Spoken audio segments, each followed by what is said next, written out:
the traumatic effects of the trauma that we see and the effects on us. We give our officers vests, guns, we teach them laws, we teach them defensive tactics, we give them handcuffs, because we know they're going to go out there and they're going to meet violence, they're going to meet trauma, and they're going to meet the toxic environment in which we work. And we provide them with the tools for it. I think it's our absolute obligation to not only give them the tools to complete their job, but the mental health tools that they're going to need to cope with the issues that are going to come up as they execute their job and complete their tasks. For years and years, we've said, okay, we'll teach you the physical skills. That stuff, that psychological stuff, that's on you. I hope that works out. And I think that we're coming to grips is that we can't do that. That we have an obligation to teach them the skills so that in their time of need, they have things to pull upon to deal with it. And one of the things that we came up with, and what we were told by a lot of the mental health clinicians, is that you need to have these in place before tragedy strikes, before the issues come up. You need to have a trusted individual that people have access to. And so we embedded a psychologist into our police department. And it's a proactive police psychologist. He's not doing the normal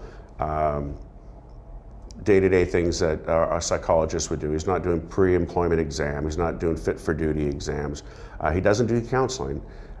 He does a triage. And basically, I look at him like the emergency room.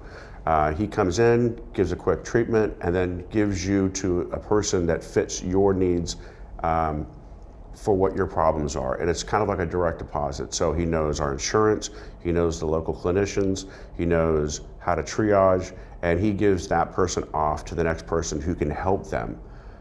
It's completely confidential. There are no records kept.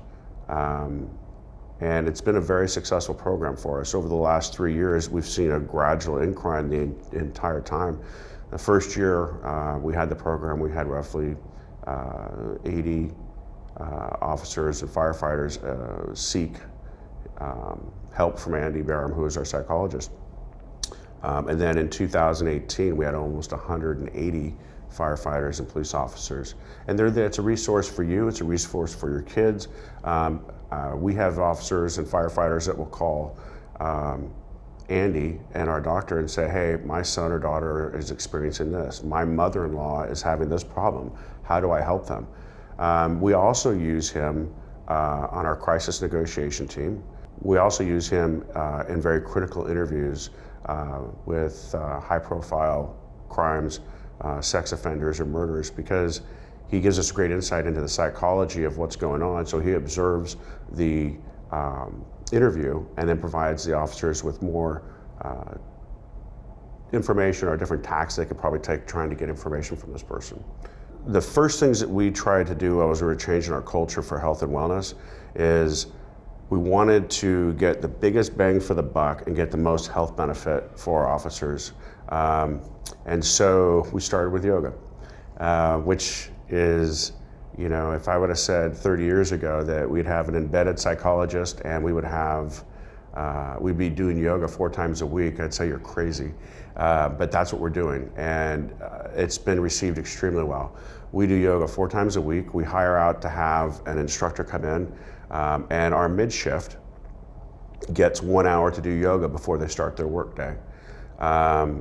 And it was somewhat of a challenge at first because, you know, here we're going to induce this yoga, and some people think it's going to be, you know, yogurt and granola and hippies, and we were fortunate we had a very, very great instructor who was an ex police officer that hurt her neck, and she understood the law enforcement culture. She jumped right in, and we really had great success with it. Our first year of doing yoga, I think we had over 1,000 officers had done over 1,000 sessions, which was great. And we were hearing great things like, my back doesn't hurt anymore, I can touch my toes, you know, my hips aren't quite as tight as they used to be. But what they were, the surprise that came to me is they were asking for more of the mindfulness at the end of the yoga session, which they call the dead man pose. And we were doing it for 5 minutes because we thought, okay, this part, the meditation part, might be a little bit of an area where people are going to get a little freaked out. So We went with 5 minutes. After 2 months of doing yoga, we had several officers come up to us and go, "Hey, can we get 20 minutes of that?" And I'm like, "Well, how about let's go with 10 and see where we go with that." And so we bumped it up, we doubled it, and we went to 10 minutes. And we had great responses from them. In fact, I just recently had a request from a bunch of officers came together that they want our yoga instructor to come in at the end of day shift and do a 20-minute guided meditation at the end of shift, which is fantastic. I mean, I wasn't introduced to yoga or mindfulness until I was about 49 years old, and I drank the Kool-Aid, and I see the benefits of it. I wish I would have been introduced to it a long time ago. I think that yoga only provides flexibility, relaxation and stretching, but you also get the mindfulness. It's a gateway to mindfulness. And now you have them seeking more of the mindfulness.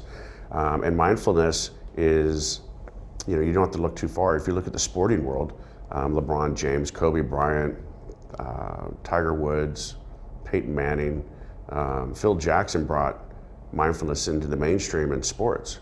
Sports is strictly performance. Nothing matters in professional sports other than, are you faster, stronger? Can you shoot the ball, hit the ball, throw the ball faster or better than anybody else? It's all performance related. I would argue that the same thing's true with law enforcement, that if we have a problem with performance, we should be looking at the sporting world for our answers. You know that Clayton Kershaw, before he's getting ready to pitch in the World Series, they're checking to make sure he's getting his sleep. They're making sure that he's taking his water. They're making sure that, he's doing his mindfulness practice. There's no doubt, because it gives them better performance. And I think the same thing you'll see on law enforcement is we get better performance from our officers, because it makes sense. If you are sleeping, your mind is clear, and you're in a better space, you're gonna make better decisions. And it creates a better police-citizen interaction.